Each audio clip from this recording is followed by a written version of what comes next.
Again good morning student, मैं हूं Sushil Swami. Today's we are going to start a very important topic, evaporation and boiling. In previous video हमने boiling और evaporation का काफ़ी part हमने कर लिया था, लेकिन वीडियो काफ़ी लेंदी हो रही थी, तो उसका मैंने सोचा कि इसके क्यों ना दो पार्ट बना दिए जाएँ ताकि आपके लिए भी ईजी हो जाए और मेरे लिए भी। ठीक है, तो आज हम बात करने वाले हैं बॉइलिंग और इवेपोरेशन के। जहाँ तक हमने टॉपिक छोड़ दिया था उसके आगे लगी, पहले थोड़ा सा अपने इसको रिवीजन कर लेते हैं कि हमने जो पिछले वीडियो में किया था, ताकि आपको थोड़ा रिवाइज हो जाए। तो हमने किया था बॉइलिंग और इवेपोरेशंस के अंदर हमने डिफरेंस करके हमें टॉपिक को हमने क्लियर किया था कि साथ साथ में इसका कंपैरिजन करते रहे, साथ साथ हमें टॉपिक क्लियर होता रहे। ठीक है, तो बॉइलिंग के अंदर हमने देखा था boiling is the vaporisation of liquid into gas due the continuous heating. ठीक है, ये जो हमने इसको कॉन्टिन्यूस है उसको हीटिंग करते हैं, और ये क्या होती है, it is not a natural process most of time. ज़्यादातर ये जो प्रोसेस है नेचुरल नहीं होती। लेकिन इसके बारे में इवेपोरेशन के बारे में बात करें, it occurs by changing increasing temperature और pressure, it is a natural process. और बॉइलिंग के बारे में बात करें, it occurs at fix and particular temperature. अगर अपने बात करें तो बॉइलिंग पॉइंट है किसी फिक्स टेम्परेचर पर ही अकर्स होता है। लेकिन इवेपोरेशन के बारे में बात करें, evaporation take place at any temperature you can say below boiling point. Below boiling point से नीचे किसी भी टेम्परेचर पे ये हो सकता है। ठीक है, तो इसमें कोई पर्टिकुलर या कोई फिक्स टेम्परेचर नहीं होता। और इसके बारे में हमने बात किया बॉइलिंग कॉज कूलिंग इफेक्ट। ये कूलिंग इफेक्ट को यानी कि कॉज करता है एज ए रिजल्ट। और इसके एज ए रिजल्ट के बारे में बात करें, उल्टा बोल दिया इसका, बॉइलिंग पॉइंट के बॉइलिंग के बारे में बात करें, it not cause cooling effect. इस जो कूलिंग इफेक्ट शो नहीं करे, क्योंकि आपको पता है कोई भी जो लिक्विड जब बॉइल होता है, फॉर एग्जांपल वाटर की ही बात करता हूँ, you know that what is the boiling point of water, 100 degree Celsius, right.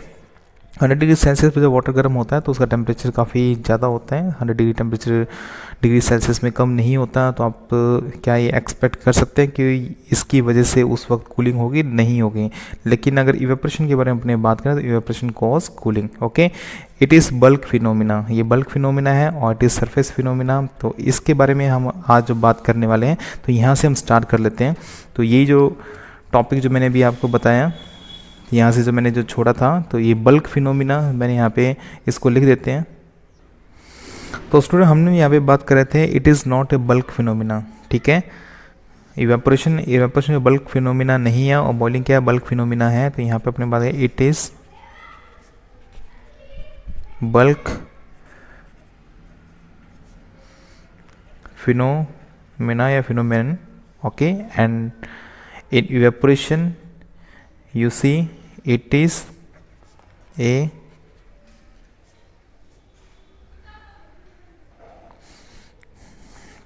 okay student, now you can see in boiling it is bulk phenomena, or evaporation it is a surface phenomena। okay, अब इसका देखिए what is the mean of bulk. Bulk मैंने देखिए previous video मैंने आपको बताया था bulk का मतलब क्या है।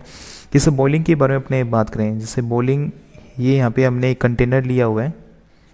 इस कंटेनर की बात करूँ मैं, तो इस कंटेनर में जो वाटर के जो मॉलिक्यूल्स हैं, ये इसके मान लीजिए कि सरफेस के मॉलिक्यूल्स हैं वाटर के, और ये मैं इसको अलग अलग शेड्स में बता रहा हूँ। आप ये मत समझिए कि वाटर के जो मॉलिक्यूल्स हैं कि उनका कलर कोई ब्लैक है या कोई रेड है। ठीक है, ये सिर्फ ओनली आपको सिर्फ समझाने के लिए कि ये हमने एक कंटेनर लिया है या कोई हमने बीकर लिया है, और इस बीकर के अंदर हम इसको कॉन्टिन्यूस इसको अपने हीट दे रहे हैं। ये ठीक है ना, हम इसको बर्नर के थ्रू या किसी भी एक्सटर्नल मीडियम के थ्रू हम इसको क्या दे रहे हैं, हीट दे रहे हैं। तो आप जो देखिए जब ये बॉइल होना स्टार्ट होता है एट, यहाँ पे अपने बात करें एट बॉइलिंग पॉइंट, जब बॉइलिंग पॉइंट पर ये रीच करेगा या टेम्परेचर तो उस वक्त क्या होगा, उस वक्त ये होगा कि आप ये मत सोचिएगा कि इसके जो मॉलिक्यूल्स हैं, सिर्फ ऊपर वाले जो मॉलिक्यूल्स हैं सिर्फ वही हीट होंगे, या आप ये कह सकते हैं सिर्फ नीचे वाले मॉलिक्यूल्स ही हीट होंगे। जब इसका टेम्परेचर 100 डिग्री सेल्सियस पहुँचेगा, कितना, 100 डिग्री सेल्सियस पहुंचेगा, तो इस वाटर के अंदर जितने भी मॉलिक्यूल्स हैं उन सभी मॉलिक्यूल्स का जो टेम्परेचर 100 डिग्री सेल्सियस होगा यूनिफॉर्मली। क्योंकि ये आपको पता है कि इसके अंदर ऊपर की बात करें, क्योंकि मैंने आपको लेटेंट हीट ऑफ वेपोराइजेशन और लेटेंट हीट ऑफ जब मैंने आपको फ्यूज़न बताया था, उसका मैंने आपको बताया था कि जब इसका 100 डिग्री टेम्परेचर रीच हो जाता है तो इसका टेम्परेचर इंक्रीज़ नहीं होता, तब तक नहीं होता कि जब तक सारा जो लिक्विड है वो वेपर में कन्वर्ट ना हो जाए। अब जब ये बॉईल करना स्टार्ट करता है तो बॉईल करते वक्त इसमें क्या होगा, इसका जो बल्क फिनोमिना मतलब है कि ये जो पानी है ये पूरा कंप्लीट बॉईल हो रहा है, ठीक है ना सिंगल ऊपर वाले पार्टिकल्स, ना आप ये कह सकते हैं बीच वाले पार्टिकल्स, ना नीचे वाले पार्टिकल्स, सारे पार्टिकल्स इक्वली इसमें क्या होते हैं, बॉईल होते हैं। ओके जब बॉईल होंगे तो इसमें क्या होगा, ये जो पानी आपने देखा होगा, जब पानी जब उबलता है, जब खंगालता है तो पानी, तो जो सारे पार्टिकल्स क्या हो जाएंगे, रैंडमली ऊपर नीचे क्या होते हैं, डिस्ट्रीब्यूटेड होते रहते हैं, ठीक है ना। अब अपने यहाँ पे बात करें, देखिए यहाँ पे आप देख सकते हैं, तो पानी का जैसे इसमें जब बॉईल होना स्टार्ट होगा तो ये जो सारे जो पार्टिकल्स हैं रैंडमली क्या हो जाएंगे, स्कैटर हो जाएंगे, या रैंडमली क्या हो जाएंगे, ऊपर नीचे हीट होना स्टार्ट हो जाएंगे इक्वली, ठीक है। तो बल्क फिनोमिना मतलब है कि जैसे मान लो कि जब इनकी वेपर बनना शुरू होगी, क्या बनना शुरू होगी, जब इनकी वेपर बनना शुरू होती है तो ये जरूरी नहीं कि सिर्फ ऊपर वाले पार्टिकल्स ही ऊपर उड़ेंगे, ठीक है ना, नीचे वाले पार्टिकल्स हैं, जो बीच वाले पार्टिकल्स, कोई मर्जी पार्टिकल्स हैं इक्वली, ठीक है। जैसे जैसे मान लीजिए कि ये बॉईल होगा, ये पार्टिकल्स ऊपर नीचे आते रहेंगे और क्या हो जाएंगे, यहाँ से इवेपोरेट होते रहेंगे, ठीक है ना। लेकिन इसके बारे में बात करें, इन केस ऑफ इवेपोरेशन अगर आप यहाँ पे देखें तो यहाँ पे देखिए ये कोई कंटेनर है, इस कंटेनर के अंदर यहाँ पे कोई पानी पड़ा है या कोई लिक्विड है, मैं वाटर की बात कर रहा था क्योंकि हमने यहाँ पे वाटर का एग्जांपल लिया है। तो इसमें क्या होता है कि जो हिस्सा एनवायरनमेंट के टच में होगा, जैसे मानो कि ये हिस्सा एनवायरनमेंट के टच में है, तो सिर्फ इसी हिस्से से क्या होगा, ये जो पार्टिकल्स होंगे सिर्फ ऊपर वाली लेयर के, ये टॉप लेयर है, टॉप लेयर की बात कर रहा हूँ, टॉप लेयर पे जो यानी कि जो कांटेक्ट में है, कांटेक्ट विद एनवायरनमेंट, ठीक है ना, जो एनवायरनमेंट के डायरेक्ट कांटेक्ट में है, सिर्फ वही पार्टिकल्स फर्स्ट ऑफ ऑल क्या होंगे, वहाँ से वेपर की फॉर्म में कन्वर्ट होंगे, सिर्फ ऊपर वाले, ठीक है ना। यहाँ से ये वाले जो हिस्से हैं, यहाँ से ये एनवायरनमेंट के कांटेक्ट में नहीं है, क्योंकि यहाँ पे जो बर्तन है वो एज ए बैरियर का काम कर रहा है। किसका काम कर रहा है, एज ए बैरियर का। क्लियर हो रही बात है।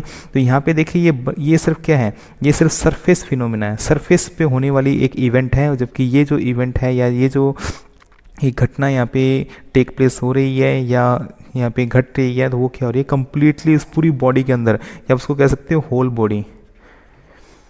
ये क्या है, होल बॉडी, पूरी बॉडी के अंदर क्या होती है, बॉइलिंग पूरी बॉडी में होगा, जबकि इवेपोरेशन कहाँ पे होगा, सिर्फ ओनली सरफेस पे होगा।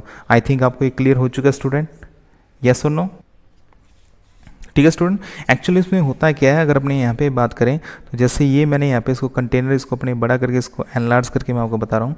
यहाँ पे जैसे मान लीजिए ये पार्टिकल्स हैं, ये इसकी जो सरफेस के जो पार्टिकल्स हैं और ये इसके नीचे के जो पार्टिकल्स हैं, ठीक है। एंड यू नो दैट ये लिक्विड है, लिक्विड के अंदर अपने बात करें तो काइनेटिक एनर्जी होती है, ठीक है ना, किससे, सॉलिड से ज़्यादा होती है। तो यहाँ पे जो पार्टिकल्स होते हैं, ये पार्टिकल्स क्या करते हैं, रैंडमली मूव करते हैं, क्या करते हैं, मूव करते हैं, मोशंस करते हैं, and you can say collide करते हैं। ये क्या करते हैं, कोलाइड करते हैं, या आप कह सकते हैं कोलिजन करते हैं। कोलिजन का मतलब ये होता है कि ये एक दूसरे पार्टिकल्स को क्या करते हैं, टक्कर मारते हैं। क्या मारते हैं, टक्कर मारते हैं, ठीक है। रैंडमली मूव करेंगे, सारे मूव करेंगे। और यहाँ से अगर अपने बात करें ऊपर की तरफ, ये जो हिस्सा जो एनवायरनमेंट के कॉन्टैक्ट में है, यहाँ किसके पार्टिकल्स हैं, यहाँ ये जो पार्टिकल्स हैं, ये पार्टिकल्स हैं एयर के। किसके पार्टिकल्स हैं, एयर के। और आपको ये पता है कि एयर के अंदर जो काइनेटिक एनर्जी क्या होगी काइनेटिक एनर्जी यहाँ पे क्या होती है, काइनेटिक एनर्जी ज़्यादा होगी किससे, लिक्विड से। तो यहाँ पे ये भी क्या करेंगे, रैंडमली क्या करेंगे, मूव करेंगे। तो इनका जो कोलिजन है, इनकी जो टक्कर है, यहाँ पे टक्कर किनके साथ में होने वाली है, यहाँ पे इनकी टक्कर होने वाली है इन लिक्विड के पार्टिकल्स के साथ में। तो लिक्विड के पार्टिकल्स की टक्कर करेंगे तो ये किसको टक्कर मारेंगे, ये सिर्फ ऊपर वाली जो टॉप लेयर है यहीं पर टक्कर मार पाएंगे। और यहाँ पर जब टक्कर मारेंगे तो इससे क्या होगा कि इनकी जो काइनेटिक एनर्जी होती है इनको ट्रांसफ़र हो जाती है, ठीक है ना, जिनके कारण इनके अंदर जो मोशन जो होगा वो क्या हो जाएगा, और ज़्यादा हो जाएगा। तो ये क्या करते हैं, यहाँ के जो पार्टिकल्स जब यहाँ से क्या करेंगे, इनके बीच में क्या होता है, इनके बीच में एक इंटरमोलिकुलर फोर्स होता है, आप जानते हैं यहाँ पे अट्रैक्शन फोर्स होता है। यहाँ पे क्या होगा, अट्रैक्शन फोर्स होगा, ठीक है ना, यहाँ पे क्या होगा, अट्रैक्शन फोर्स होगा। ये जो पार्टिकल्स इस अट्रैक्शन फोर्स को तोड़ देंगे, यानी कि इन पार्टिकल्स को इतनी एनर्जी मिल जाए, जैसे मान लो कि अगर अपने यहाँ पे दो पार्टिकल्स में, यहाँ पे वाटर के दो पार्टिकल्स बना देता हूँ, ये दो पार्टिकल्स के बीच में यहाँ पे क्या है, अट्रैक्शन फोर्स है। ये क्या है, ये दो मॉलिक्यूल है वाटर के, ये भी वाटर का मॉलिक्यूल है H2O और ये भी वाटर का मॉलिक्यूल है H2O। इनके बीच में यहाँ पे क्या है, इंटर पार्टिकल अट्रैक्शन, ठीक है ना। यहाँ पे इनके बीच में क्या है, इंटर पार्टिकल अट्रैक्शन है। तो आपको इस यानी कि एयर के थ्रू या किसी भी मीडियम के थ्रू इनको इतनी एनर्जी प्रोवाइड करवानी पड़ेगी जिस एनर्जी से इनके बीच का ये जो अट्रैक्शन है ये ब्रेक हो जाए। क्लियर हो रही बात ही, यस और नो। तो आपको इतनी एनर्जी यहाँ पे इसको प्रोवाइड करवानी पड़ेगी, चाहे वो एयर के थ्रू प्रोवाइड करवाई जा रही है या टेम्परेचर के थ्रू प्रोवाइड करवाई जा रही है, किसी भी फैक्टर्स के थ्रू इतनी एनर्जी इनको प्रोवाइड करवाई जा रही है कि जिसकी वजह से इनके बीच का अट्रैक्शन फोर्स ब्रेक हो जाए। और जैसे इनके बीच का अट्रैक्शन फोर्स ब्रेक हो जाएगा तो ये यहाँ से क्या कर जाएंगे, मूव कर जाएंगे। तो ये जब यहाँ से जब मूव करेंगे, ये जब यहाँ से मूव करेंगे तो ये क्या करेंगे, अपने यहाँ की जो सराउंडिंग इस एरिया की जो यहाँ पे क्या है, इसकी एनर्जी को लेकर, इसकी जो एनर्जी जो होगी इस एनर्जी को लेकर यहाँ से क्या हो जाएंगे, उड़ जाएंगे। क्योंकि आपको ये पता है कि इनको उड़ने के लिए एनर्जी तो चाहिए, कि वाटर की इतनी एनर्जी होती नहीं है। यू नो दैट वाटर यहाँ पे कौन सी फॉर्म में है, लिक्विड फॉर्म में है। कौन सी फॉर्म में है, लिक्विड फॉर्म में है। तो इनको इतनी एनर्जी चाहिए कि ये हवा में उड़ पाएँ, तो इनको क्या करना पड़ेगा, ज़्यादा एनर्जी की रिक्वायरमेंट होगी। तो ये अपने सराउंडिंग एनवायरनमेंट से, ये अपने जो सराउंडिंग जो एनवायरनमेंट है उस एनवायरनमेंट से क्या करते हैं, एनर्जी को लेके यहाँ से उड़ जाते हैं। जैसे यहाँ से एनर्जी को लेके उड़ेंगे तो इस पर्टिकुलर एरिया के अंदर यहाँ पे क्या हो जाएगी, एनर्जी क्या हो जाएगी, रिड्यूस। एनर्जी यहाँ पे क्या हो जाएगी, रिड्यूस। जब यहाँ पे एनर्जी रिड्यूस होगी तो इस पर्टिकुलर एरिया का टेम्परेचर क्या होना स्टार्ट हो जाएगा, डाउन। और ये प्रोसेस आपको पता है कंटिन्यू चलती रहेगी, चलती रहेगी, चलती रहेगी। तो यहाँ पे टेम्परेचर डिक्रीज होता रहेगा, डिक्रीज होता रहेगा। धीरे धीरे धीरे धीरे क्या होगा, टेम्परेचर यहाँ पे डाउन जाएगा और ये जो लिक्विड क्या होना स्टार्ट हो जाएगा, ठंडा होना स्टार्ट हो जाएगा। क्लियर। अब एक बात ध्यान रखना, ये अट्रैक्शन फोर्स जितना ज़्यादा स्ट्रॉन्ग होगा उनको उड़ने में, इनको इवेपोरेट होने में उतनी ही ज़्यादा प्रॉब्लम आएगी। क्लियर। मैं फिर रिपीट कर रहा हूँ, ये अट्रैक्शन फोर्स जितना ज़्यादा स्ट्रॉन्ग होता है इनको इवेपोरेट होने में उतनी ही ज़्यादा प्रॉब्लम आती है। और ये अट्रैक्शन फोर्स जितना वीक होगा वो लिक्विड उतनी ही आसानी से उड़ेगा।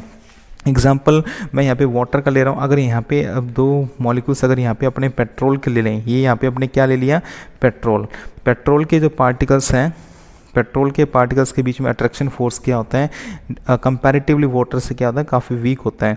तो जिसकी वजह से ये जो यहाँ पे पेट्रोल के जो पार्टिकल्स हैं या डीजल के पार्टिकल्स हैं या एसीटोन के पार्टिकल्स हैं, ठीक है ना। थिनर, अगर आपने थिनर देखा होगा, नेल पॉलिश जो फीमेल्स नेल पॉलिश लगाते हैं, ठीक है, उनको रिमूव करने के लिए एक रिमूवर आता है, इसको अपने लिक्विड ऐसे बोलते हैं, क्या बोलते हैं उसको शायद, हाँ, नेल पेंट रिमूवर बोलते हैं, ठीक है, थिनर उसको बोलते हैं। तो थिनर से क्या होता है कि जैसे मान लीजिए अपने हाथ पे आप रखते हैं तो आपके हाथ पे जैसे आप उसको रखोगे, जैसे मानो आपने अपने हाथ पे जैसे ही थिनर को रखा, थिनर क्या करेगा, बहुत ही फास्ट यहाँ से क्या करेगा, इवेपोरेट करेगा। क्या करेगा, इवेपोरेट करेगा। वो क्या करेगा, आपके यहाँ पे जो हथेली है, हथेली के जिस हिस्से पे आपने उस लिक्विड को रखा है उस हिस्से की पर्टिकुलर एनर्जी को लेकर, ठीक है ना, क्योंकि उसको उड़ना है तो उड़ने के लिए वो क्या करेगा, उसको एनर्जी चाहिए। तो एनर्जी क्या करेगा, वो अपने आसपास के सराउंडिंग जो एनवायरनमेंट है, हमारा हाथ भी उसके लिए एक एनवायरनमेंट ही है, ठीक है। तो हमारे हाथ से और अपने आसपास के एरिया से क्या करेगा, एनर्जी को लेके यहाँ से क्या उड़ जाएगा। तो जैसे ही यहाँ से ये उड़ेगा तो हमें यहाँ पे इस वाले हिस्से पर, हमारे उस हाथ वाले हिस्से पर हमें क्या होगा, ठंडा फील होगा। क्या होगा, ठंडा फील होगा। आपने कभी ये फीलिंग लेके देखी भी होगी। अगर आपने फीलिंग नहीं लेके देखी तो आपके घर पे अगर ये लिक्विड पड़ा है तो आप उसको जरूर ट्राई कीजिएगा। आपको ये जो जैसा मैंने आपको बताया वैसा आपको फील होगा 100%, ठीक है ना। आपको कूलिंग इफेक्ट, जैसे मैंने आपको बताया ना कि इवेपोरेशन के अंदर क्या होता है, कूलिंग इफेक्ट होता है, जबकि इसके अंदर कूलिंग इफेक्ट नहीं होता। यहाँ पे ऐसे मत करना कि गर्म बॉइल पानी को अपने हाथ पे रख लें और सोचें कि मुझे ठंडा लगेगा, आपका हाथ जल जाएगा, क्योंकि आपको मैंने यहाँ पे बताया इसमें कूलिंग इफेक्ट नहीं होता, लेकिन इसके अंदर कूलिंग इफेक्ट होता है, ठीक है। तो ये जो मैंने आपको जो चीज़ें बताई है, इस चीज़ों के ऊपर काफ़ी चीज़ें डिपेंड करती है। काफ़ी टॉपिक्स आपको क्लियर हो गया होगा। इनके बीच का जो अट्रैक्शन फोर्स जितना ज़्यादा स्ट्रॉन्ग होगा उतने ही ज़्यादा उनको एनर्जी रिक्वायर्ड होगी। उतनी एनर्जी उनको नहीं मिल पाती तो उतनी आसानी से वो नहीं उड़ पाते। तो वाटर और पेट्रोल के कंपैरेटिव सबसे पहले पेट्रोल उड़ेगा। कोई रीज़न आपसे पूछेगा व्हाट इज़ द रीज़न, तो रीज़न हम बताएंगे कि इंटर पार्टिकल्स जो अट्रैक्शंस हैं उनके पेट्रोल के पार्टिकल्स के बीच में, that is weaker then water से वो क्या है, वीक हैं तो वो क्या हो जाएंगे, थोड़ा काफ़ी जो वाटर होगा वो थोड़ा लेट उड़ेगा या इवेपोरेट होगा, और जो पेट्रोल होगा या थिनर जो होगा वो क्या हो जाएगा, कंपैरेटिवली वाटर क्या होगा, जल्दी उड़ेगा। तो आई थिंक इतनी चीज़ें वो क्लियर हो चुकी हैं। बल्क फिनोमेना क्या होता है, सरफेस फिनोमेना क्या होता है, ठीक है। ऑक्सीजन नेक्स्ट पॉइंट जैसे कि मैंने आपको बताया था, ये पॉइंट के बारे में ऑलरेडी पहले डिस्कशन कर चुके हैं। जो ये बॉइलिंग है, बॉइलिंग के अंदर हमें एक्सटर्नल एनर्जी की रिक्वायरमेंट पड़ती है। आप ये कह सकते हैं usually external source of energy is needed for boiling। Okay, जैसे मैंने अभी आपको बताया कि हम कोई भी एक्सटर्नल रिसोर्स हम यहाँ पे लेंगे जो हमें जो उस सब्सटेंस को एनर्जी प्रोवाइड करवाएगा, जैसे कि आप गैस बर्नर ले सकते हैं या कोई भी इंस्ट्रूमेंट ले सकते हैं, तो वो उसकी रिक्वायरमेंट होगी। लेकिन इवेपोरेशन के बारे में बात करें तो जैसे मैंने आपको बताया ये नेचुरल प्रोसेस है और ये एटमॉस्फेयर्स की एनर्जी से लेकर, ठीक है ना, एटमॉस्फेयर की जो एनर्जी को क्या करेगी, गेन करके अपने आप, यानी कि नेचुरल प्रोसेस के थ्रू कंप्लीट हो जाती है। ठीक है, तो यहाँ पे अपनी बात करें इवेपोरेशन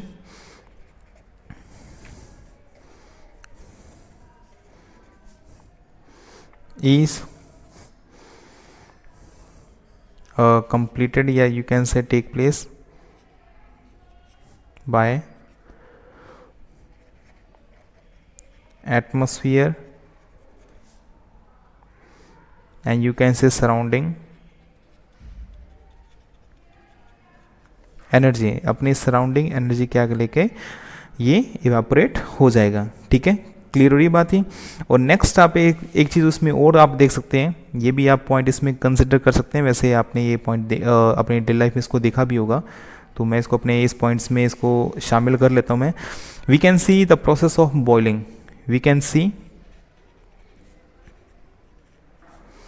आप देख लीजिएगा ये पॉइंट शायद हो ना गया हो, अगर हुआ तो कोई बात नहीं, रिवीजन हो जाएगा, और नहीं हुआ तो आप इसको देख लीजिए। You can see the process of boiling. अगर मैं बॉइलिंग की बात करूं तो आप उस बॉइलिंग की प्रोसेस को आप देख सकते हैं कैसे, बबल्स की फॉर्मेशंस को, किसकी, bubbles formation is visible, you can see the formation of bubbles. ठीक है, लेकिन अगर अपने इवेपोरेशन की बात करें तो इवेपोरेशन की प्रोसेस को हम नहीं देख सकते हैं। ठीक है ना, ये काफ़ी स्लो होती है, we can't see the process of evaporation. ठीक है ना, तो यहाँ पे जो बबल्स की फॉर्मेशन नहीं होती, कि विजिबल क्या होगा आपको, तो उसमें ऐसे कोई ऑब्जर्वेशन तो होती नहीं जो आपको विजिबल हो। ठीक है, टेम्परेचर जो उसमें ज़रूर डाउन होता है, लेकिन आपको विजिबल तो नहीं होगा ना कि आप उसको देख के बता सकते हैं कि हाँ ये टेम्परेचर डाउन हो चुका है, आप उसको फील कर सकते हो आप उसको। ठीक है ना, इन इवेपोरेशन, क्लियर। तो इसमें विजिबल नहीं है इवेपोरेशन के अंदर, लेकिन बॉइलिंग के अंदर क्या होगा, जो प्रोसेस हो रही है वो विजिबल है, you can see the formation of bubbles, लेकिन उसके अंदर आप उसको नहीं देख सकते। ठीक है, और इसके अंदर आपको ये पता है कि जो पार्टिकल्स काफ़ी ज़्यादा स्ट्रॉन्ग, काफ़ी ज़्यादा एक्सट्रीम लेवल पे जब हीट होते हैं, तो आपको पता है टेम्परेचर आप उसको प्रोवाइड करवा रहे हो, तो टेम्परेचर प्रोवाइड करवाओगे तो उसकी जो काइनेटिक एनर्जी क्या होगी, ज़्यादा होगी, ऑब्वियसली उसकी ज़्यादा होगी। तो आप उसको ये भी यहाँ पे लिख सकते हैं, the motion of particles is very fast in boiling. ठीक है ना, और इसकी बात करें अपने इवेपोरेशन की, तो यहाँ पे आपको ये पता है कि इसके अंदर जो पार्टिकल्स का जो मोशन होगा कंपैरेटिवली इससे तो कम होगा, लेकिन उसके अंदर इक्वली तो नहीं होगा, लेकिन इसमें क्या होता है, ये काफ़ी फास्ट होता है। और यहाँ पे क्या होता है कि आप ये कह सकते हो यूनिफॉर्मली, जो मोशन जो था मैंने आपको बताया था, कंटेनर है, कंटेनर के जो पार्टिकल्स हैं उन पार्टिकल्स का जो मोशन होगा उसकी जो काइनेटिक एनर्जी इक्वल रहती है, क्योंकि टेम्परेचर सेम है। टेम्परेचर क्या है, सभी पार्टिकल्स का, मैंने आपको ये बात मैंने बताई, जो उसको कंसिडर करना ध्यान से, जो पार्टिकल्स ये ऊपर के हैं, बीच के हैं, चाहे नीचे के हैं, सभी का टेम्परेचर कितना होगा, 100 डिग्री सेल्सियस होगा कि नहीं होगा। ठीक है ना, लेकिन मैंने इवेपोरेशन के बारे में बताया, इवेपोरेशन में जो उसको एनर्जी मिल रही है वो तो अपने सराउंडिंग से मिल रही है, तो उसको जब सराउंडिंग से जब मिलती है तो सराउंडिंग वाला जो एरिया जो उसका कॉन्टैक्ट में है एनवायरनमेंट के, वो तो सिर्फ ऊपर वाला है, कौन सा है, सिर्फ ऊपर वाला है, तो ऊपर यहाँ का टेम्परेचर और नीचे वाला टेम्परेचर में क्या होगा, फ़र्क होगा, ठीक है ना। यहाँ पे तो क्या टेम्परेचर इक्वल है सभी पार्टिकल्स का, जबकि यहाँ के पार्टिकल्स का टेम्परेचर इक्वल नहीं है, ठीक है ना। ऊपर वाले जो पार्टिकल्स हैं इसकी काइनेटिक एनर्जी क्या होगी, ज़्यादा होगी, क्योंकि वो किसके कांटेक्ट में आ रहे हैं, एनवायरनमेंट के कांटेक्ट में आ रहे हैं। नीचे वाले पार्टिकल्स की जो काइनेटिक एनर्जी होगी कम होगी। क्लियर हो रही बात ये, ठीक है ना, क्योंकि हम इसके बारे में पहले ही बात कर चुके हैं। तो आप इसमें यहाँ लिख सकते हैं, जैसे इसका मोशन जो क्या है काफ़ी फास्ट है, लेकिन यहाँ पे अगर अपने बात करें whereas in evaporation few particle, ठीक है, few particles move slowly and few at faster rate, ठीक है ना। यहाँ पे इसका जो टेम्परेचर होगा इक्वल नहीं होगा पार्टिकल्स का, यहाँ पे टेम्परेचर इक्वल होगा। क्लियर, आगे बात समझ में आपको कि क्या डिफरेंस है बॉइलिंग और इसके अंदर इवेपोरेशन के अंदर, ठीक है। तो अब ये हमारा ये टॉपिक कंप्लीट हो चुका है। बॉइलिंग और इवेपोरेशन में जो आपको कंपैरिजन बताया, कंपैरिजन में आपको मोटी मोटी बात समझ में आ चुकी है। इवेपोरेशन क्या है, इसके अंदर आपको ये विजिबल नहीं होगा, ये विजिबल होगा। बॉइलिंग के बारे में अपने बात करें तो इसमें एक्सटर्नल हीट प्रोवाइड करवाई जाती है, इसमें एक्सटर्नल हीट प्रोवाइड नहीं करवाई जाती। ये एनवायरनमेंट में नेचुरली हीट को क्या करेगा, एब्जॉर्ब करेगा। और इसमें क्या होता है कि कूलिंग इफेक्ट नहीं होता, इवेपोरेशन में कूलिंग इफेक्ट होता है। इसमें मोशंस क्या होगा, पार्टिकल्स का ज़्यादा होगा, इसमें मोशन ऑफ पार्टिकल्स कम होगा। ये बल्क फिनोमिना है, ये सरफेस फिनोमिना है, ठीक है ना। और ये अपने बॉइलिंग पॉइंट पर जाके, जब बॉइलिंग पॉइंट पर पहुँचेगा तब जाके क्या होगा, स्टार्ट होगा। और ये अपने बॉइलिंग पॉइंट से नीचे कहीं भी स्टार्ट हो सकता है। इसमें सभी पार्टिकल्स का जो टेम्परेचर होता है इक्वल होता है, लेकिन इसमें टेम्परेचर इक्वल नहीं होता। इसमें काइनेटिक एनर्जी क्या होगी, सभी की सेम होगी और काफ़ी फास्ट होगी, वहाँ पे मोशन काफ़ी फास्ट होगा। लेकिन यहाँ पे अपने बात करते हैं कि इनकी काइनेटिक एनर्जी में डिफरेंस होगा, ठीक है। कुछ पार्टिकल्स फास्ट मूव करेंगे, कुछ स्लो मूव करेंगे, ठीक है। समझ में आ रही बात ये। तो ये सारे जो डिफरेंसेस हैं आपको काफ़ी अच्छी तरह से क्लियर कर चुका हूँ मैं। अब अपने यहाँ पे जो बात करने वाले नेक्स्ट फैक्टर्स, जो फैक्टर्स हैं, किन फैक्टर्स की या जो फैक्टर्स का फ़र्क क्या पड़ता है,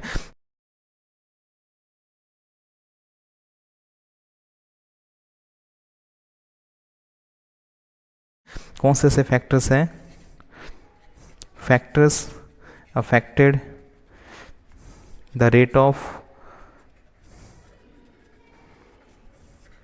इवेपोरेशन की जो रेट है उसको कौन कौन से फैक्टर्स अफेक्ट करते हैं, कौन कौन से फैक्टर्स से इवेपोरेशन कम होगा या ज़्यादा होगा। तो यहाँ पे अपने बात करें सबसे पहले टेम्परेचर्स के बारे में, ठीक है। तो फर्स्ट मैं यहाँ पे बात करने वाला टेम्परेचर के बारे में, आपको बिल्कुल मैं शॉर्ट फॉर्म में आपको ये चीज़ क्लियर कर देता हूँ मैं। टेम्परेचर आपको ये पता है, जैसे टेम्परेचर अगर ज़्यादा होगा, ये अपना जो कंटेनर है, यहाँ पे जो पार्टिकल्स हैं, यहाँ पे सराउंडिंग का टेम्परेचर अगर ज़्यादा है तो आप बताइए इवेपोरेशन की रेट क्या होगी, ज़्यादा होगी कम होगी। सिंपल सी बात है, ज़्यादा होगी, ठीक है। तो आप इसको ये भी इसका रिलेशन बता सकते हो, टेम्परेचर, ठीक है ना, डायरेक्टली प्रोपोर्शनल इवेपोरेशन, ठीक है। टेम्परेचर अगर यहाँ पे अगर अपने बात करें ये ज़्यादा होगा तो इवेपोरेशन ज़्यादा होगा।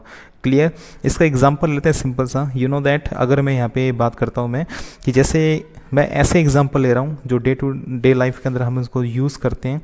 अब अपने देखिए, जैसे अपने घर पे जो हमारी मम्मी या जो सिस्टर या जो भी है, या हम खुद, जैसे लॉकडाउन चल रहा है तो ये काम हम खुद भी करते हैं, जैसे घर पे पोछा लगाना। तो जैसे आपको पता है कि पोछा लगाया जाता है, अगर गर्मियों के दिन हैं तो आपको पता है कि जो पोछा लगाया गया है वहाँ पे जो आपका जो फर्श जो होगा वो जल्दी सूखेगा गर्मियों में या सर्दियों में, ठीक है ना। एक तो यहाँ पे मैं बात कर रहा हूँ, ये तो विंटर की बात बता रहा हूँ मैं आपको, और ये यहाँ पे बात किसकी बता रहा हूँ मैं, जैसे कि अभी गर्मियों की बात है, ठीक है। अभी आपको पता है समर चल रहा है, अभी लेटेस्ट की बात करूं तो समर है, यहाँ पे विंटर है। तो सबसे पहले जो पोछा जो लगाया होगा कब सूखेगा, सिंपल सी बात है, समर के अंदर। किसके अंदर, समर के अंदर। इट्स मीन जो यहाँ पे जो पार्टिकल्स हैं, जो वाटर के, आपने पोछा लगाया वाटर का ही ना, वाटर के पार्टिकल्स हैं, ये यहाँ पे क्या हो रहे हैं, इवेपोरेट हो रहे हैं। क्या हो रहे हैं, इवेपोरेट हो रहे हैं। जब इवेपोरेट यानी कि टेम्परेचर ज़्यादा होगा तो इवेपोरेशन जल्दी होगा, पोछा लगाया होगा जो लिक्विड होगा जल्दी सूख जाएगा।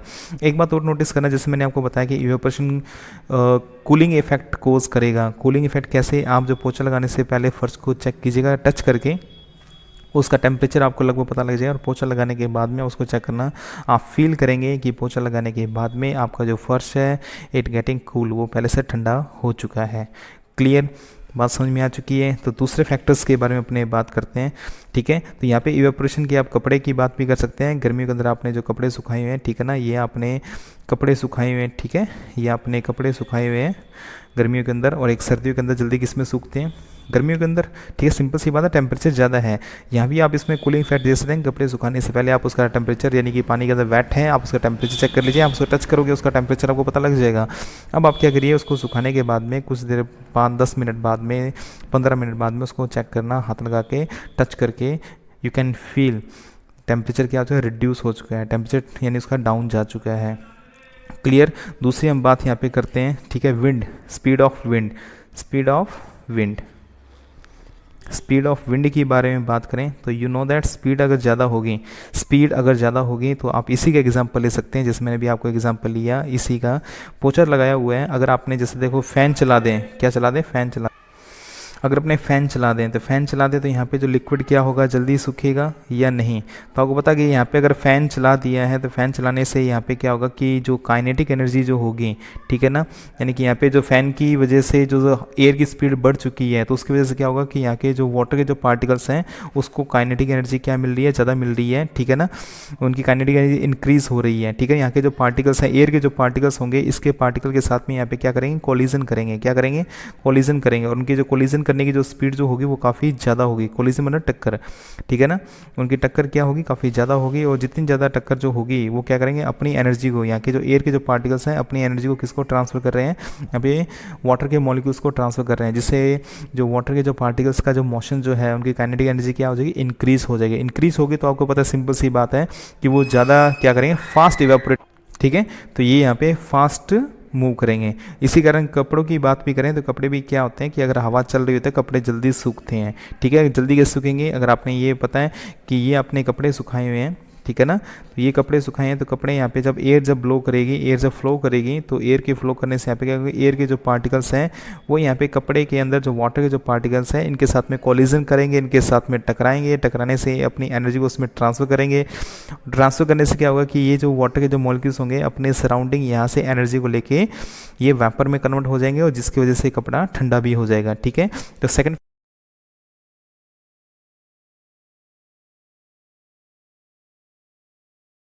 फैक्टर के बारे में अपने बात किया, स्पीड ऑफ विंड। थर्ड अगर अपने बात करते हैं यहाँ पे तो आप इसमें थर्ड पॉइंट आप ले सकते हो। थर्ड पॉइंट में आप सरफेस एरिया ले सकते हो। थर्ड पॉइंट सरफेस एरिया, ठीक है ना। तो यहाँ पे इसका रिलेशन बताएं तो रिलेशन क्या होगा, स्पीड ऑफ विंड। तो यहाँ पे आप इसका रिलेशन आप शॉर्ट फॉर्म में ये बता सकते हो, स्पीड ऑफ विंड, ठीक है ना, डायरेक्टली प्रोपोर्शनल इवेपोरेशन, ठीक है ना। डायरेक्टली प्रोपोर्शनल का मतलब क्या है कि अगर आपकी स्पीड बढ़ेगी एयर की तो इवेपोरेशन भी क्या होगा, यहाँ पे इंक्रीज होगा। क्लियर, इवेपोरेशन यहाँ पे इंक्रीज होगा। अब यहाँ पे बात करते हैं सरफेस एरिया के बारे में। सरफेस एरिया का मतलब ये होता है कि अगर मान लीजिए कोई भी, अगर आपको एक लिक्विड एक ग्लास में दिया हुआ है, ठीक है, वाटर की बात कर लेते हैं, ये लिक्विड हमें ग्लास में दिया हुआ है और यहाँ पे इसी के बारे में अपने बात करें, यही जो पानी जो है इसको मैंने फर्श पे एक गिलास जो पानी है इसी को मैंने यहाँ पे फर्श पे इसको गिरा दिया। फर्श पे गिरा दिया तो आपको ये पता है कि आप खुद बताइए, मेरे पास 2 गिलास हैं, ठीक है ना, इसके अंदर भी 1 लीटर पानी है और दूसरे गिलास में 1 लीटर पानी है, लेकिन उस दूसरे गिलास के पानी को मैंने यहाँ पे क्या कर दिया, तो आपने यहाँ पे क्या किया, ये जो 1 लीटर जो पानी है एक यहाँ पे ग्लास में है, दूसरा 1 लीटर जो पानी है आपने यहाँ पे इसको फर्श पे गिरा दिया। फर्श पे गिराने से क्या हुआ, आप खुद बताइए कि ये वाला जो पानी और ये वाला जो पानी है दोनों की अमाउंट 1 लीटर है, ये भी 1 लीटर है और वो भी 1 लीटर है। तो पहले इवेपोरेट कौन होगा, पहले कौन उड़ेगा जल्दी। तो सिंपल सी बात है कि अगर मैं इस पानी के बारे में अपने बात करूं तो इस पानी का सिर्फ इतना हिस्सा, एक काफ़ी कम हिस्सा ही एनवायरनमेंट के कांटेक्ट में है, लेकिन ये पानी तो उतना ही है, लेकिन इसका जो हिस्सा आप देखो कितना एनवायरनमेंट के कांटेक्ट में आ चुका है। तो जितना हिस्सा एनवायरनमेंट के कांटेक्ट में आएगा इट्स मीन हमने इसका वाटर का हमने क्या इंक्रीज़ कर दिया, सरफेस एरिया इंक्रीज़ कर दिया। It's mean surface area directly क्या हो जाएगा, इवेपोरेशन के, यानी कि सरफेस एरिया को अगर आप इंक्रीज़ करोगे तो इवेपोरेशन इंक्रीज़ होगा, इसको अगर आप डिक्रीज़ करोगे तो इवेपोरेशन भी क्या होगा, डिक्रीज़ होगा, ठीक है। डायरेक्टली प्रोपोर्शनल का मतलब ये होता है कि अगर ये चीज़ इंक्रीज़ हो रही है तो ये चीज़ इंक्रीज़ होगी, अगर ये चीज़ डिक्रीज़ हो रही है तो ये चीज़ भी डिक्रीज़ होगी। क्लियर, हरी बात समझ में। अब आपने इसको डेली लाइफ के अंदर एक एग्जांपल और भी देखा होगा, जैसे कि आपने घरों के अंदर अपने जैसे कि जिस कप ऑफ टी आपने लिया, और कप ऑफ टी के लेके जैसे ही आपके पास में गेस्ट आते हैं या आप डेली अपने चाय या मिल्क जो भी लेते हैं, तो कई बार आपने सुना होगा कि बच्चों को या आपके घर वालों को कि जाओ एक ना कटोरी लेके आओ, ठीक है, कटोरी है जिसको अपने बोलते हैं सॉसर बोलते हैं, ठीक है ना, सॉसर के आप लेके, जैसे मान लो कि ये प्लेट या इस तरह से कोई कटोरी होती है जिसका सरफेस एरिया क्या होता है, ज़्यादा होता है।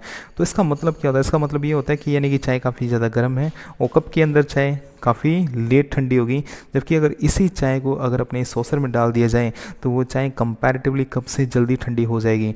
रीज़न क्या है, क्या रीज़न है, चाय वही है, इसके अंदर वही चाय है, इसमें वही चाय है, इसके अंदर ठंडी नहीं हो रही थी लेकिन इसमें जल्दी ठंडी हो गई। क्यों? क्योंकि आप ये देखिए इस कप का सिर्फ इतना सा हिस्सा एनवायरनमेंट के कांटेक्ट में था, जबकि इसका कितना हिस्सा एनवायरनमेंट के कांटेक्ट में है। जितना ज़्यादा हिस्सा एनवायरनमेंट के कांटेक्ट में होगा, इट्स मीन उसका सरफेस एरिया उतना ही ज़्यादा होगा। सरफेस एरिया जितना ज़्यादा होगा, इवेपोरेशन उतनी ही जल्दी ज़्यादा होगा, और इवेपोरेशन जितना ज़्यादा होगा तो आपको पता है इवेपोरेशन की वजह से क्या कौन सा इफेक्ट आता है, कूलिंग इफेक्ट। कूलिंग इफेक्ट की वजह से वो आपका सब्सटेंस जो होगा वो क्या हो जाएगा, जल्दी ठंडा हो जाएगा। क्लियर हो रही स्टूडेंट बात? ठीक है, तो स्टूडेंट हमने कितने पॉइंट्स कर लिए? आई थिंक हमने 4 पॉइंट कर चुके हैं हमने, हाँ 3 पॉइंट हो चुके हैं। अब ये देखिए चौथा पॉइंट, फोर्थ पॉइंट के बारे में अपने बात करें। फोर्थ पॉइंट हम क्या लें? फोर्थ पॉइंट में आप यहाँ पे ले सकते हैं force of attraction. Force of attraction के बारे में जैसे मैंने अभी आपको बताया, force of attraction between particles, ठीक है ना। या आप उसको ये भी पॉइंट आप ले सकते हैं, किसी बुक्स में ये भी लिखा होगा nature of particles. Nature of particles मतलब क्या है? अभी आपको मैंने बताया नेचर ऑफ पार्टिकल्स। अगर मान लीजिए कि ऐसा नहीं है कि कोई भी एक लिक्विड है, सभी लिक्विड्स की इवेपोरेट होने की जो स्पीड होगी सेम होगी। वो स्पीड सेम क्यों नहीं है? क्योंकि वो नेचर पर डिपेंड करेगी। जो हमने लिक्विड क्या लिया है, लिक्विड हमने वाटर लिया है, लिक्विड हमने यहाँ पे पेट्रोल लिया है, लिक्विड हमने यहाँ पे एसीटोन लिया है, ठीक है ना। हमने लिक्विड क्या लिया है, it totally depend on nature of liquids. Nature of liquids मतलब यानी जो पार्टिकल्स हैं उनके बीच में जो अट्रैक्शन फोर्स कितना है। ऐसा नहीं है सभी जो लिक्विड्स हैं उनके पार्टिकल्स के बीच में अट्रैक्शन ऑफ फोर्स सेम होगा। सर आप कहेंगे सर लिक्विड है, लिक्विड में सभी में सेम होता, सेम नहीं होता। अलग अलग लिक्विड्स के अंदर या अलग अलग सॉलिड्स के अंदर, ठीक है ना, जो इनके इंट्रा पार्टिकल्स जो फोर्स होते हैं, अट्रैक्शन फोर्स होते हैं, वो डिफरेंट होते हैं, वेरी करते हैं। उसी वजह से क्या होगा, इवेपोरेशन की जो रेट जो होगी, जो स्पीड होगी, वो भी क्या करेगी, वेरी करेगी। अगर यहाँ पे अपने बात करें जो फोर्स यहाँ पे, अगर अपने इंटर पार्टिकल जो फोर्स जो है, ठीक है ना, अट्रैक्शन फोर्स जो है, अट्रैक्शन जो फोर्स है, अगर ये कम है, ठीक है ना, ये कम है तो यहाँ पे इवेपोरेशन क्या होगा, ज़्यादा होगा। अगर यहाँ पे ये क्या है, ये हाई है तो इवेपोरेशन क्या होगा, लेस होगा। क्लियर ही बात ये। तो इस रिलेशन को क्या मैं ऐसे लिख सकता हूँ यहाँ पे, evaporation inversely proportional, evaporation inversely proportional inter particle force of attraction. Can I right? क्या इसको मैं लिख सकता हूँ ऐसे, ठीक है ना। इन्वर्सली प्रोपोर्शनल क्या मतलब, मीन क्या होगा इसका? इसका मीन ये होगा कि अगर इंटर पार्टिकल फोर्स अगर ज़्यादा होगा तो इवेपोरेशन कम होगा। अगर इंटर पार्टिकल फोर्स क्या होगा, कम होगा तो इवेपोरेशन क्या होगा, ज़्यादा होगा। यानी कि इन्वर्सली प्रोपोर्शनल है, डायरेक्टली प्रोपोर्शनल नहीं है। डायरेक्टली प्रोपोर्शनल में क्या होता है, डायरेक्टली प्रोपोर्शनल जिसमें मैंने आपको बताया कि एक चीज़ बढ़ती है तो दूसरी चीज़ बढ़ती है, एक चीज़ डिक्रीज होती है तो दूसरी चीज़ डिक्रीज होती है। लेकिन इसमें क्या होता है, इन्वर्सली में एक चीज़ बढ़ेगी दूसरी चीज़ डिक्रीज होगी, एक चीज़ डिक्रीज होगी दूसरी चीज़ इंक्रीज होगी। तो ये इसको बोलते हैं अपने इन्वर्सली प्रोपोर्शनल। आप मैथ्स में इसका यूज़ करते हैं, ठीक है। फोर्थ पॉइंट हमारा क्या हो गया कि फोर्स ऑफ अट्रैक्शंस पे, यानी कि नेचर ऑफ पार्टिकल्स पे या नेचर ऑफ लिक्विड्स पे ये डिपेंड करेगा। फिफ्थ पॉइंट के बारे में अपने बात करते हैं। फिफ्थ पॉइंट हमारा जो आखिरी जो लास्ट जो एंडिंग पॉइंट हमारा है, ह्यूमिडिटी। क्या है, humidity. Okay, what is the mean of humidity? And you can से the amount of water present in air. Air के अंदर जो वाटर की जो अमाउंट्स है उसको अपने क्या बोलेंगे, उसको ह्यूमिडिटी बोलते हैं। क्लियर। और you know that the humidity जो बारिश के टाइम में जो ह्यूमिडिटी क्या होती है काफ़ी इंक्रीज़ हो जाती है। और बारिश के टाइम में ह्यूमिडिटी यानी कि ऑलरेडी जो एयर के अंदर जो ह्यूमिडिटी या आप कह सकते हैं वाटर की अमाउंट पहले से काफ़ी ज़्यादा है, तो कि वहाँ पे क्या होगा, इवेपोरेशन का रेट क्या हो जाएगा, डाउन हो जाएगा। ठीक है ना। तो ह्यूमिडिटी यहाँ पे अगर अपने इसको रिलेशन फाइंड करें तो ह्यूमिडिटी अगर यहाँ पे ज़्यादा है तो इवेपोरेशन क्या होगा, कम होगा। और अगर ह्यूमिडिटी अगर अपने बात करें, अगर ह्यूमिडिटी यहाँ पे कम है तो इवेपोरेशन क्या होगा, ज़्यादा होगा। तो इसका अगर अपने रिलेशन निकालना हो तो क्या इसका रिलेशन अपने ऐसे निकाल सकते हैं, ह्यूमिडिटी इन्वर्सली प्रोपोर्शनल इवेपोरेशन। ठीक है ना। या इसको अपने ऐसे कह सकते हैं, इवेपोरेशन इन्वर्सली प्रोपोर्शनल ह्यूमिडिटी। ठीक है ना। यानी कि ह्यूमिडिटी अगर ज़्यादा होगी तो क्या होगा, इवेपोरेशन कम होगा। और ह्यूमिडिटी अगर कम होगी तो इवेपोरेशन ज़्यादा होगा। ठीक है ना। इन्वर्सली प्रोपोर्शनल है। आपने देखा होगा बारिश के टाइम में जैसे ऑलरेडी जो वाटर की जो कंसंट्रेशन है, वाटर के अमाउंट एयर में काफ़ी ज़्यादा हो जाती है। ठीक है ना। तो वहाँ पे चिपचिपा में काफ़ी फील होता है। अगर आपने कूलर की बात करें तो यहाँ पे अपने कूलर की बात करें तो यहाँ पे एक एग्जांपल भी बनता है। जो कूलर जो होता है, ठीक है ना, कूलर ह्यूमिडिटी वाले टाइम में क्या होता है कि ठंडी हवा नहीं देता। आपने फील भी किया होगा उमस, जिसको अपनी ह्यूमिडिटी को अपने यहाँ पे उमस कह सकते हैं। अपने एक नॉर्मल लैंग्वेज में बोलते हैं ना, उमस जो काफ़ी है। तो यहाँ पे जो कूलर जो होगा, कूलर यहाँ पे क्या होगा, कूलर यहाँ पे जो आपका है ये, और इस कूलर की बात करूं तो यहाँ पे कूलर क्या करता है कि यहाँ से बाहर की जो एयर को ये क्या करेगा, अंदर क्या करता है, पुल करता है, उसको अंदर खींचता है। और यहाँ से क्या होता है कि जो एयर जो होती है, इसकी जो विंडो, यहाँ पे ये क्या है, विंडो है। ठीक है। अब यहाँ पे जो एयर जो होगी विंडो से टकरा कर, विंडो में यहाँ पे क्या है, पानी गिर रहा है, विंडो से टकरा कर जब एयर बाहर निकलती है तो ये एयर क्या होती है, कूल, ठंडी होती है। क्या होती है, कूल, ठंडी होगी। तो आपको ये पता है कि अगर मैं यहाँ पे बात करूँ, यहाँ पे ऑलरेडी पानी जो एयर है, यहाँ पे जो एयर है उसके अंदर प्लस में ऑलरेडी यहाँ पे क्या है, वाटर है। तो यहाँ पे वाटर है और यहाँ पे खिड़कियों में से यहाँ पे क्या गिर रहा है, आपको पता है विंडोज़ जो कूलर जो होता है, विंडोज़ में यहाँ पे क्या होता है, विंडोज़ में पानी होता है। ठीक है ना। यहाँ पे पानी गिरता रहता है जाली के अंदर। जो पानी यहाँ पे जब गिरता है तो एयर के जैसे एयर इसके ऊपर आएगी तो एयर के कांटेक्ट में जैसे ही यहाँ पे ये जो लिक्विड जो आएगा, जो वाटर आएगा, तो यहाँ पे क्या करेंगे, जो एयर के जो पार्टिकल्स की जो एनर्जी है, इसके पार्टिकल्स के साथ में यहाँ पे कोलिजन करने में यूज़ होगी और यहाँ का जो पार्टिकल्स क्या होगा, उड़ेगा। ठीक है ना, उड़ेगा अंदर। तो आपको पता है जब उड़ेगा तो यहाँ की एनर्जी को लेके उड़ेगा, तो यहाँ का जो पार्टिकल्स होगा, ये पानी क्या ठंडा हो जाएगा। आप कभी फील करना, पानी को जब आप कूलर में जब डालते हो, पानी को आप टच करके देखना, पानी आपको क्या लगेगा, नॉर्मल पानी लगेगा। लेकिन हाँ, पहले ये ध्यान रखना कि स्विच को आपने ऑफ कर देना है, स्विच को हटा देना है। कहीं ऐसे चलते कूलर में हाथ नहीं लगाना आपने। ठीक है ना, उसमें करंट आ सकता है। तो जैसे आपने वाटर आपने इसमें डाला, वाटर का आपने से टेम्परेचर चेक कर लीजिए। अब उसके बाद में आपने क्या करना है कि आफ्टर सम टाइम 1 और 2 और 3 या जैसे या मॉर्निंग के अंदर आप जो कूलर को स्विच ऑफ करने के बाद में आप उसको पानी को हाँ लगा देना, आपको पानी बहुत ज़्यादा ठंडा लगेगा। उसकी विंडोज़ में लगा के देखना, आपको विंडोज़ भी ठंडी लगेगी ड्यू टू इवेपोरेशन। आपका यहाँ पे ये क्वेश्चन बन सकता है कि ह्यूमिडिटी वाले टाइम में जो कूलर जो होता है वो ठंडी हवा क्यों नहीं देता। तो आपका आंसर क्या होगा कि ह्यूमिडिटी इट्स मीन वाटर की जो अमाउंट है एयर के अंदर ऑलरेडी काफ़ी ज़्यादा अमाउंट में प्रेजेंट है, सो दैट इवेपोरेशन की जो रेट जो होती है काफ़ी कम हो जाती है। इवेपोरेशन की जो रेट होगी कम होगी तो ऐसे पानी कम इवेपोरेट होगा, पानी कम इवेपोरेट होगा तो कूलिंग इफेक्ट भी कम आएगा। लेकिन अगर यही डेजर्ट कूलर यही कूलर अगर समर की बात करूँ या आप इसमें कह सकते हैं हॉट ड्राई डे। ठीक है ना, हॉट ड्राई डे यानी कि अगर गर्मी की बात है और काफ़ी जो सूखे दिन है, सूखे दिन का मतलब हॉट ड्राई डे का मतलब क्या है कि यहाँ पे जो ह्यूमिडिटी है, यहाँ की जो आपकी ह्यूमिडिटी आपकी यहाँ पे क्या है, कम। ह्यूमिडिटी यहाँ पे क्या है, कम। अगर ह्यूमिडिटी कम है, कूलर अगर आप चला रहे हैं तो यहाँ पे क्या होगा, एयर के अंदर ह्यूमिडिटी बहुत कम है या ना के बराबर है, तो यहाँ से क्या होगा कि जो आपकी जाली से जब ये हवा टकराएगी तो हवा के जो पार्टिकल्स हैं उसके अंदर काइनेटिक एनर्जी काफ़ी ज़्यादा है, तो वो कोलिजन काफ़ी ज़्यादा होगा। तो अपनी एनर्जी को किसको ट्रांसफ़र करेंगे, वाटर के पार्टिकल्स को। वाटर के पार्टिकल्स यहाँ से क्या करेंगे, एनर्जी को लेकर जब यहाँ से जब उड़ेंगे तो क्या हो जाएंगे इस एरिया में, और यहाँ पे जो एरिया जो होगा सारा क्या होगा, ठंडा हो जाएगा। तो जब जाली ठंडी होगी तो यहाँ से हवा कौन सी आनी स्टार्ट हो जाएगी, ठंडी आनी स्टार्ट होगी। क्लियर बात है, जाली जितनी ज़्यादा ठंडी होगी उतनी ज़्यादा यहाँ पे क्या होगी, ठंडी हवा आएगी। क्लियर।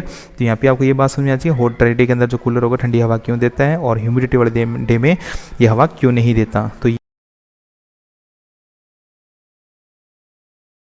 तो ये हमारे जो कुछ जो हमने यूज़ फैक्टर्स हमने जो बताए हैं, इसके बेस पे कुछ और क्वेश्चंस भी कर सकते हैं।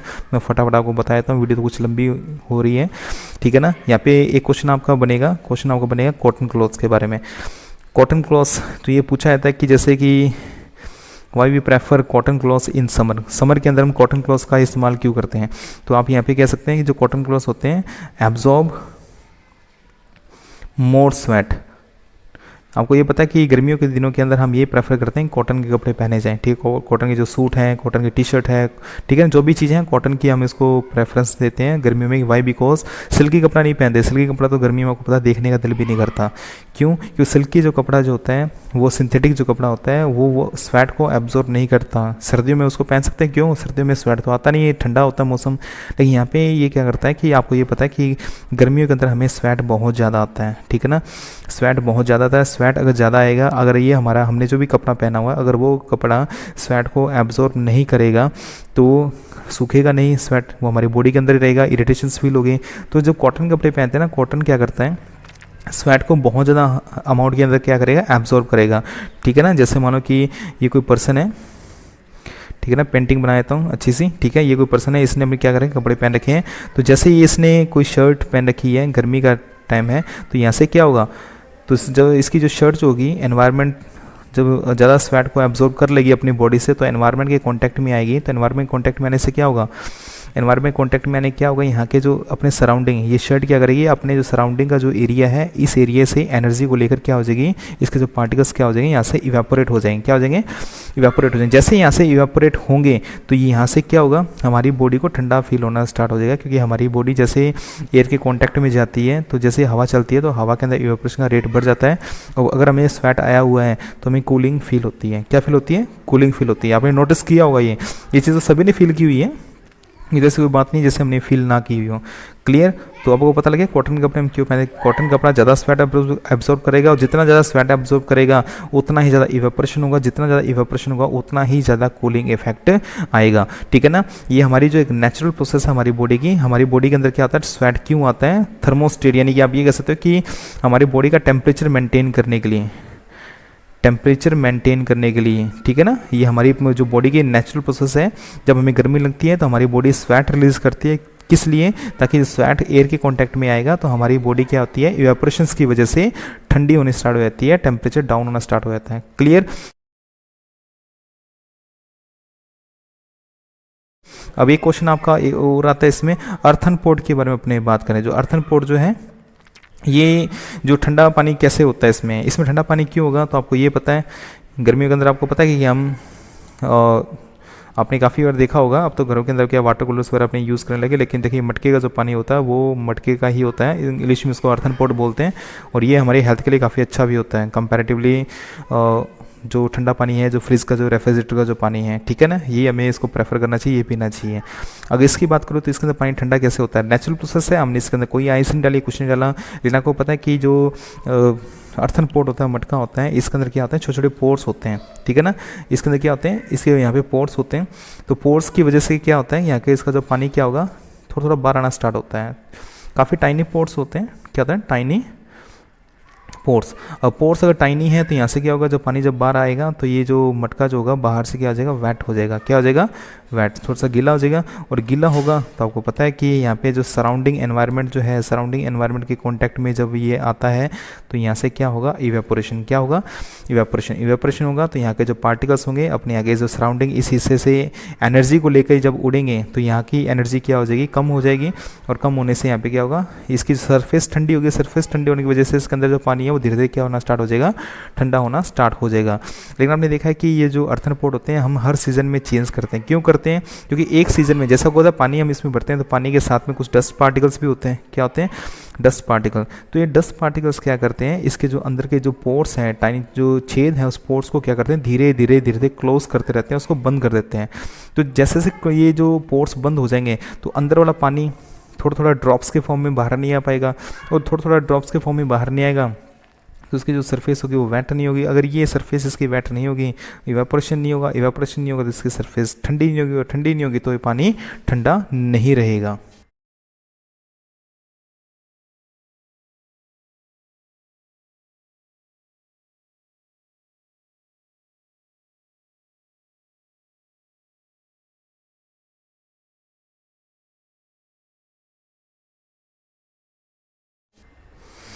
ओके स्टूडेंट, तो ये हमने जो इवेपोरेशंस पे जो डिपेंडेंट जो क्वेश्चंस थे वो भी हमने इसमें कर लिए, ठीक है। और मैं इसको जो वर्कशीट्स जो आपको प्रोवाइड कराऊंगा इसके अंदर जो इवेपोरेशन और बॉइलिंग बेस्ड जो क्वेश्चंस होंगे आप उनको अटैम्प्ट करना और आपको पता लगेगा कि क्वेश्चंस किस तरह के आते हैं। आई थिंक आपको टॉपिक बहुत अच्छी तरह से क्लियर हो चुका है। फिर भी अगर आपको कोई दिक्कत है तो आप कमेंट बॉक्स के अंदर आप अपने जो डाउट्स हैं वो भेज सकते हैं। काफ़ी स्टूडेंट आपसे अपने डाउट भेजते हैं और उनको मैं क्लियर करता हूँ। ये काफ़ी अच्छा लगता है ये जब बच्चे अपने जो क्वेरी पूछते हैं। तो आपसे यही गुजारिश है कि आप जब वीडियो देखें तो आप क्वेश्चंस वगैरह ज़रूर पुट करें। अगर आपके क्वेश्चंस ना भी हों तो भी आप कमेंट ज़रूर करें कि आपको वीडियो कैसे लग रही है। वीडियो अगर आपको अच्छी लग रही है तो लाइक करें, सब्सक्राइब करें और शेयर करें, ठीक है। और बेल आइकन को दबाना ना भूलें ताकि आपको जो भी वीडियोस वगैरह है आपको अपलोड करते ही आपको नोटिफिकेशन आपको उसी वक्त मिल जाए सब्सक्राइब करने पर, ठीक है। तो आप सब्सक्राइब ज़रूर करें, ठीक है। ओके स्टूडेंट, तो मिलते हैं जल्द ही न्यू वीडियो के साथ में। तब तक जय हिंद, जय भारत।